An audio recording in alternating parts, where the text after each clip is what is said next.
নমস্কার বন্ধু, মাই বাক্সালাতে আপনাদের সবাইকে স্বাগতম। সাজনার সিজন এখন। তো এই সাজনার সিজনে আমি এই প্রথম করেছি সাজনা চচ্চড়ি। তাহলে দেখে নিন আজ আমার এই রেসিপিটা। এই সিজনে প্রথম সাজনা দিয়ে এই রেসিপিটা করলাম। কড়াই বসিয়ে সাদা তেল দিয়েছি, তারপর পাঁচফোড়ন, শুকনো লঙ্কা দিয়ে আলু আর মিষ্টি কুমড়া দিয়েছি, দিয়ে হলুদ লবণ দিয়ে এগুলি প্রথমে ভেজে নেব। তো সাজনার চচ্চড়ি আমরা ভীষণই ভালোবাসি খেতে। এখন অনেক পরিমাণে সাজনা পাওয়া যায়, সাজনা দিয়ে অনেক রেসিপি খাওয়া যায়। সাজনার চচ্চড়ি আমি এখানে শস্য দিয়ে করব। এগুলি ভেজে হালকা হালকা করে ভেজে নেব। এবার এদিকে আমি একটা মশলা তৈরি করে নিলাম। কালো শস্য নিয়েছি 1.5 চামচের মতো, সাদা শস্য নিয়েছি 1.5 চামচের মতো। প্রথমে শুকনোভাবে এভাবে গ্রাইন্ডার মেশিনটা ঘুরিয়ে তারপরে মিক্সিংয়ে হালকা করে এভাবে গুঁড়ো করে নেব। তারপরে জল দিয়ে কাঁচা লঙ্কা দিয়ে দেব, আবার ভালো করে পেস্ট করে নেব। এদিকে আমার আলু, মিষ্টি কুমড়া ভাজা হয়ে গেছে। এবার দিয়ে দেব একটি টমেটো লম্বা করে কেটে নিয়েছি, তারপরে দিয়ে দেব সাজনাগুলি। এবার সবগুলি ভালো করে মিশিয়ে নেব। লবণ দেব, হলুদ দেব, দিয়ে সাজনাগুলি ভালো করে এভাবে মিশিয়ে নেব। আর এদিকে যে মশলাটা আমি তৈরি করে রেখেছি, এই মশলাটা 2 থেকে 3 মিনিট পরে দিয়ে দেব।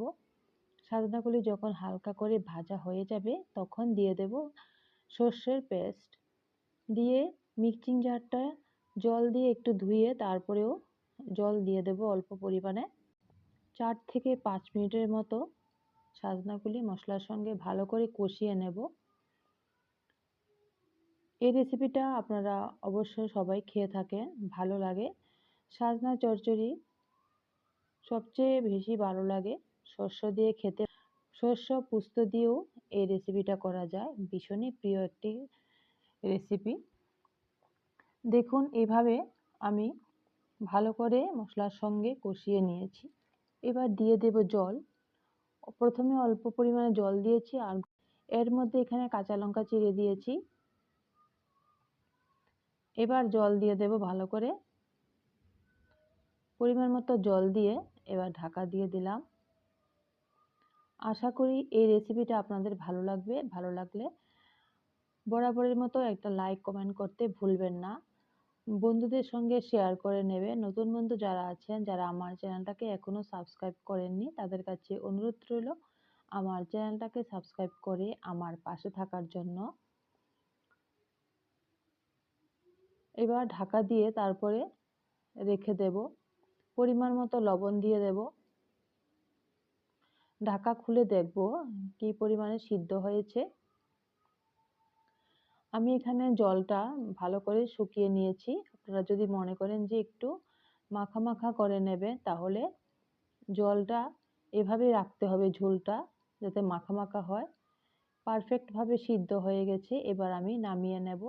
আমি একটু শুকনো শুকনো করে রেসিপিটা রাখবো। সাজনা চচ্চড়ি ডাল দিয়ে খেতে ভীষণ ভালো লাগে। ভিডিওটি যদি ভালো লেগে থাকে তাহলে একটা লাইক, কমেন্ট করবেন।